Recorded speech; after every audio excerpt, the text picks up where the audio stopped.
5 আগষ্ট লোকপ্ৰিয় গোপীনাথ বৰদলৈৰ death anniversary এই দিনটোতেই লোককল্যাণ দিৱস হিচাপে পালন কৰা হয়। লোকপ্ৰিয় গোপীনাথ বৰদলৈ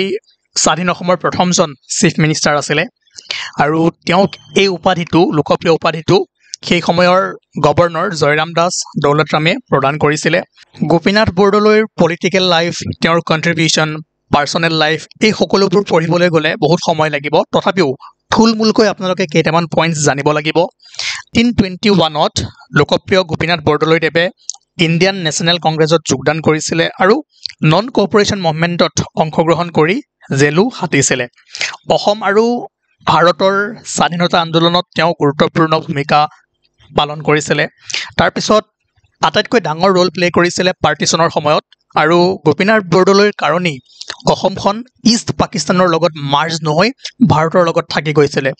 তাৰপিছত ব্ৰিটিছে যেতিয়া স্বাধীনতা দি যোৱাৰ পাছত বাকী ৰাজ্যৰ তুলনাত অসমখন একেবাৰে দুখীয়া আছিল, অসমত ইমান ডেভেলপ কৰা নাছিলে আৰু সেই সময়তো গোপীনাথ বৰদলৈয়ে নিজৰ প্ৰচেষ্টাত বিভিন্ন উদ্যোগ ডেভেলপ কৰিলে, এগ্ৰিকালচাৰ ডেভেলপ কৰিলে, বিভিন্ন আঁচনিৰ জৰিয়তে অসমখনক ৰিভাইভ কৰি তুলিছিলে। গতিকে অসমখন মানে তেওঁক আমি মডাৰ্ণ আছামৰ আৰ্কিটেক্ট বুলি ক'ব লাগিব, অসমখন ৰিভাইভ কৰাৰ আৰ্কিটেক্ট বুলি ক'ব লাগিব। লগতে তেওঁ কনষ্টিটিউশ্যন মেকিঙতো বহুত ৰোল প্লে কৰিছিলে। He was the member of the constituent assembly from Assam, advocate for tribal rights, লোকসভাৰ ৰিপ্ৰেজেণ্টেশ্যন, টেক্সেশ্যন পলিচিছ। ঠিক আছে, আৰু লগতে এই বস্তুটো মনত ৰাখিব যে তেওঁৰ কাৰ্যকালতে Guwahati university, Assam medical college, Assam veterinary college, Guwahati high court এইবোৰ এষ্টাব্লিছ হৈছিলে। গতিকে জনহিতাৰ্থে কাম কৰিছিলে আৰু সকলোৰে প্ৰিয় আছিলে। সেইকাৰণে গোপীনাথ বৰদলৈক আমি সকলোৱে লোকপ্ৰিয় বুলি জানো। লগতে তেওঁ এগৰাকী ভাল লেখকো আছিলে। তেওঁ লিখা কিতাপসমূহৰ ভিতৰত অনাশক্তি যুগ, শ্ৰী ৰামচন্দ্ৰ, হজৰত মহম্মদ, বুদ্ধদেৱ এইখিনি আপোনালোকে অলপমান মনত ৰাখিব। ঠিক আছে, কেতিয়াবা কুৱেশ্যন সুধি দিব পাৰে যে এই বুক কেইখন কোনে লিখিছে বা গোপীনাথ বৰদলৈয়ে লিখা কিতাপ কোনখন হয়। ঠিক আছে, আৰু 5 আগষ্টত 2022ৰ পৰা তেওঁৰ ডেথ এনিভাৰ্চাৰীত লোককল্যাণ দিৱস হিচাপে পালন কৰা হয়। ঠিক আছে, okay. The battle of Alaboi 5 August 1669 চনত আহোম আৰু মোগলৰ মাজত এই বিধ্বংসী যুদ্ধখন হৈছিলে, য'ত in a single day 10,000 Ahom সৈন্যই প্ৰাণ হেৰুৱাব লগা হৈছিলে। আলাবৈ ঠাইখন আপোনাৰ হাজো আৰু আমিনগাঁৱৰ মাজত, দদৰা বুলি কয়, তাতে হিল আছে এই ঠাইখিনি।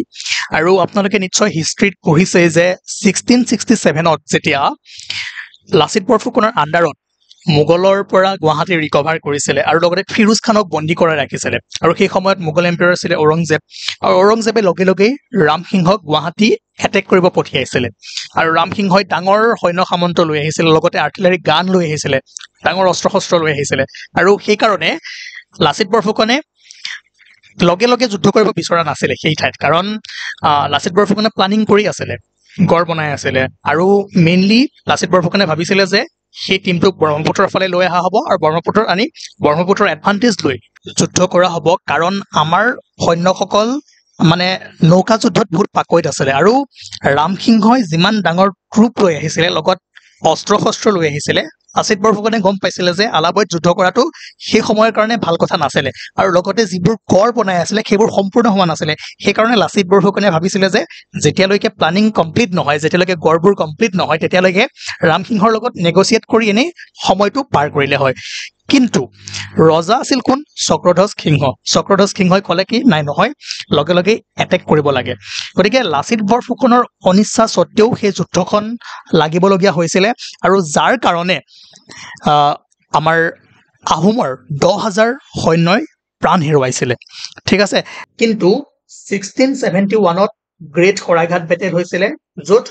মোগলক পৰাজিত কৰি আকৌ গুৱাহাটীখন ৰিকেপচাৰ কৰা হৈছিলে। সেই বস্তুখিনি আমি আছাম হিষ্ট্ৰীত ভালদৰে পঢ়োৱেই। ঠিক আছে, আৰু আছাম ট্ৰিবিউনত ইয়াৰ ওপৰত এটা আৰ্টিকেল আহিছিলে, যদি আপোনালোকে সময় পাই এবাৰ পঢ়ি চাবলৈ ট্ৰাই কৰিব,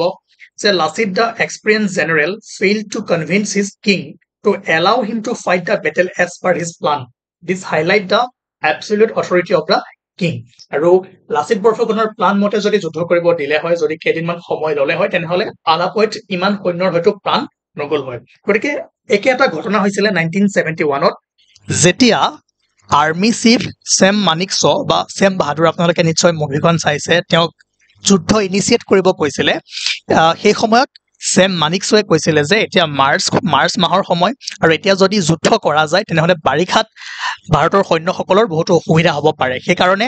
মানিকশ্বয়ে মাৰ্চত যুদ্ধ ইনিচিয়েট নকৰি ডিচেম্বৰলৈকে অপেক্ষা কৰিছিলে ডিফেন্স মিনিষ্টাৰ বা যিবোৰ পলিটিকেল লিডাৰ আছিলে সেইসকলৰ মানে প্ৰেছাৰ থকাৰ সত্ত্বেও ছেম মানিকশ্বয়ে প্ৰাইম মিনিষ্টাৰ ইন্দিৰা গান্ধীক এই অপাৰেশ্যনটো ডিচেম্বৰলৈ ডিলে কৰিবৰ কাৰণে কৈছিলে আৰু ইন্দিৰা গান্ধীয়ে সেইমতেই মাৰ্চত যুদ্ধ ইনিচিয়েট নকৰি ডিচেম্বৰলৈকে অপেক্ষা কৰিছিলে আৰু ডিচেম্বৰত যেতিয়াই ইণ্ডিয়ান আৰ্মিয়ে যুদ্ধ ইনিচিয়েট কৰিলে আপোনালোকে তাৰ ৰিজাল্টটো গম পালে পাকিস্তান দুভাগ কৰা হ'ল আৰু 16 ডেজ 16 দিনৰ ভিতৰতেই যুদ্ধ জয়ো কৰিলে ঠিক আছে আৰু তেনেকৈও যদি সেই সময়ত লাচিত বৰফুকনে যুদ্ধখন ইনিচিয়েট নকৰিলে হয় লাচিত বৰফুকনৰ মতে যদি ৰজাই যুদ্ধ কৰিব দিলে হয় তেনেহ'লে আলাবয়ত হয়তো ইমান সৈন্যৰ মৃত্যু নহ'ল হয় ঠিক আছে গতিকে এনেকুৱা কিছুমান আমি ষ্টৰী পাই থাকোঁ আৰু এইবোৰ আমি কানেক্ট কৰি পঢ়ি থাকিব লাগে আৰু লগতে এটা কথা মন কৰিব যে লাচিত বৰফুকন আৰু শিৱাজী একে সময়ৰ মানে যোদ্ধা আছিলে ৱাৰিয়ৰ আছিলে কিন্তু শিৱাজী ৰুলাৰো আছিলে আৰ্মি চিফো আছিলে গতিকে নিজে নিজৰ কি কৰিব পাৰিছিলে মানে অৰ্ডাৰ দিব পাৰিছিলে কিন্তু Lachit Borphukan only army chief আছিলে তেওঁৰ ওপৰত ৰজা আছিলে গতিকে ৰজাৰ অৰ্ডাৰ মতে কাম কৰিব লগা হৈছিলে ঠিক আছে আৰ্টিকেলটো পঢ়িব ভাল হয় আৰু নিশ্চয় এইখিনিত যিখিনি বস্তু লিখা আছে আপোনালোকে পঢ়িলে এবাৰ বুজি পাই যাব তাৰপিছত আমি নেক্সট টপিক যোৱাৰ আগতে দুটা হোমৱৰ্ক দিওঁ number 1 arrange the following battles in chronological order battle of Hamdhara battle of Itakhuli battle of Saraighat battle of Alaboi এইটো কৰক আৰু 2 নম্বৰতে এই কুৱেশ্যনটো কৰিবলৈ ট্ৰাই কৰক 1 2 আজিৰ দুটা হোমৱৰ্ক প্ৰত্যেকজনে কৰক ঠিক আছে ৱাইডি থংচিক 2025ৰ টাবুৰাম টাইড লিটাৰেৰী এৱাৰ্ড প্ৰদান কৰা হৈছে টাবুৰাম টাইড এগৰাকী প্ৰখ্যাত মিচিং সাহিত্যিক আছিলে the award was given to Thongchi for his significant contribution to the field of tribal literature লগতে এই এৱাৰ্ডত 50,000 টকা কেছ প্ৰাইজ থাকে আৰু এই বস্তুটো মনত ৰাখিব অৰুণাচলৰ এগৰাকী লেখকে সাহিত্য একাডেমী বঁটা লাভ কৰিছিলে 2005ত ফৰ দ্য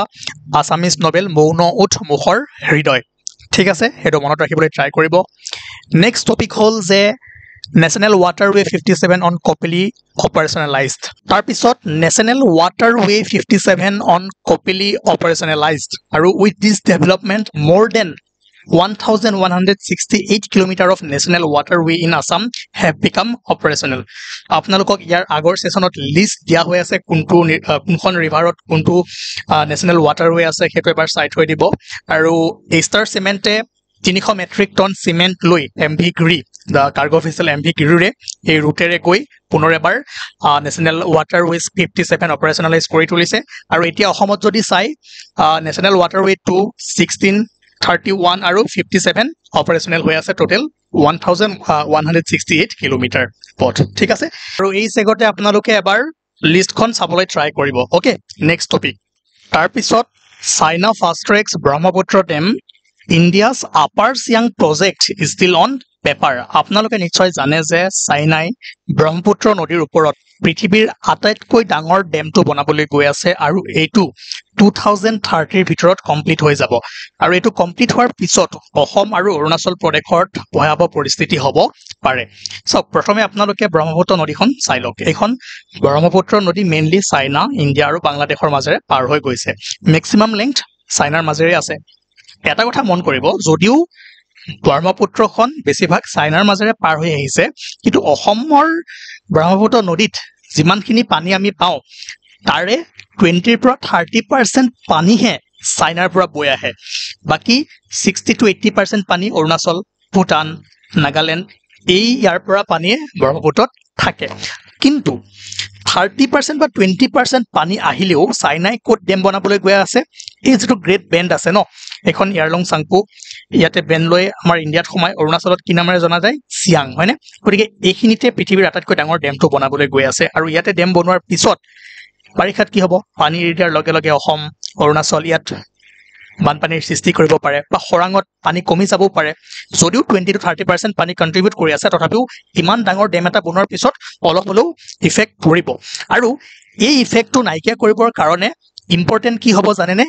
এই যেটো আপাৰ চিয়াং ডেম এতিয়াও তাৰ কথাবাৰ্তা চলিয়ে আছে মানে অন পেপাৰতে আছে তাক সোনকালে ইমপ্লিমেন্ট কৰিব লাগিব কাৰণ আপাৰ চিয়াং ডেমটো হৈ যোৱাৰ লগে লগে যেতিয়াই চাইনাই পানী এৰি দিব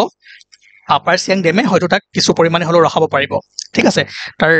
মানে ইফেক্টটো কমাই দিব পাৰিব বা খৰাঙৰ সময়তো চিয়াঙে পানী ৰাখিয়া দিব পাৰিব সেই কাৰণে চাইনাৰ এই ডেমটো হোৱাৰ আগতে যেটো গ্ৰেট ডেম বনাবলৈ গৈ আছে সেই গ্ৰেট ডেমটো হোৱাৰ আগতে সুপাৰ ডেমটো হোৱাৰ আগতে আপাৰ চিয়াং ডেমটো সোনকালে বনাই শেষ কৰিব লাগিব আৰু এই আৰ্টিকেলটোত এই বস্তুখিনি কৈছে আৰু এই আপাৰ চিয়াং ডেমে অসম আৰু অৰুণাচলক বহুত সহায় কৰিব ইন ফিউচাৰ যেতিয়া চাইনাই এই ডেমটো কমপ্লিট কৰিব ঠিক আছে আৰু এই টপিকটোৰ ওপৰত আমি ভালদৰে ডিসকাস কৰিম লগতে আপোনালোকে ব্ৰহ্মপুত্ৰৰ বিষয়ে জানিব লাগিব অলৰেডি আমি যোৱাকালো কিছুমান কুৱেশ্যন দিছো ব্ৰহ্মপুত্ৰ নদীৰ ওপৰত আৰু তাৰ ট্ৰিবিউটাৰিজবোৰ বা কিমান লেংথ আছে টোটেল কিমান হয় 2900 কিলোমিটাৰ তাৰে 916 কিলোমিটাৰ ইণ্ডিয়াৰ মাজেৰে বৈ গৈছে বাকিখিনি বাংলাদেশ আৰু চাইনাৰ মাজেৰে বৈ গৈছে তেনেকৈ ব্ৰহ্মপুত্ৰ নদীখন গৈ তিস্তা নদীৰ লগত লগ হৈ ক'ত সোমায় বাংলাদেশত সোমায় কি বুলি জনা যায় ইয়েস পদ্মা নে মেঘনা ইয়েস যমুনা বুলি জনা যায় প্ৰথমে যমুনা বুলি জনা যাব তাৰ পিছত গংগাৰ লগত লগ লাগি পদ্মা হ'ব আৰু মেঘনা হৈ ক'ত পৰে বে অফ বেংগলত পৰে এইখিনি আপোনালোকে চাই লব ঠিক আছে গটিকে যেটো আপাৰ চিয়াং প্ৰজেক্ট এতিয়াও পেন এণ্ড পেপাৰত আছে এতিয়ালৈকে ইমপ্লিমেন্ট কৰিব খোজা নাই বা লোকেল যিবোৰ কনচাৰ্ন আছে যিবোৰ ধৰক এনভাইৰনমেন্টাল কনচাৰ্ন আছে এই সকলোবোৰ নাইকিয়া কৰি সোনকালে এই ডেমটো বনাব লাগে নহলে পিছত হয়তো চাইনাৰ এই যে সুপাৰ ডেম বনাই আছে তাৰ পৰা অসম আৰু অৰুণাচল প্ৰদেশত ভয়াবহ পৰিস্থিতি হ'ব পাৰে আৰু এই ক্ষেত্ৰত আপাৰ চিয়াং প্ৰজেক্টে বহু পৰিমাণে ক্ষতিসাধন কমাব পাৰিব ঠিক আছে যেহেতু সময় আজি কমি গল সেই কাৰণে নতুন টপিক মই স্টাৰ্ট নকৰো এটা ৰৈ গল hoolock gibbon of Assam among 6 endangered primate species of world এটো আসাম এনভাইৰনমেন্ট সিৰিজত মই কভাৰ কৰি দিম অলপমান বুজিব লাগিব আৰু অলপমান জানিব লাগিব সেইখিনি আমি বিতংকৈ পঢ়িম আৰু যি কেইটা মই হোমৱৰ্ক দিছো হেতু কৰিবলৈ ট্ৰাই কৰক এই দুটা এন্ড আসাম কাৰেন্ট এফেয়াৰ সিৰিজটো ফলো কৰি যাওক নেক্সট ক্লাছত আমি আকৌ লগ পাম থ্যাংক ইউ